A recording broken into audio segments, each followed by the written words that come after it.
জানতে চাও? তোমার সত্যিটা জানতে হবে? তাহলে শোনো, আমি না অন্য একজনকে ভালোবাসি। বাবা তাকে মেনে নেয়নি, জোর করে তোমার সাথে বিয়ে দিয়ে দিল।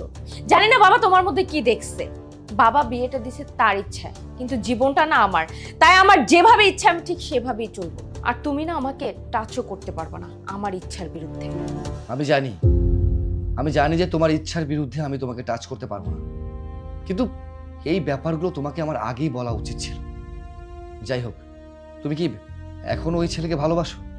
হ্যাঁ, আর ও? আমার বিয়ে হয়ে যাওয়ার পর ওর সাথে আমি আর যোগাযোগ করিনি, কিন্তু আমার বিশ্বাস ও আমাকে এখন অনেক ভালোবাসে। ঠিক আছে, তাহলে তুমি যাও। কি? হ্যাঁ, দেখো, আমি এটা ভেবে এতদিন তোমার সাথে ছিলাম যে আজ নয়তো কাল, কাল নয়তো পরশু আমি তোমার মনে জায়গা করে নেব, তুমি আমাকে ভালোবাসবে। কিন্তু আমি ভুল ছিলাম।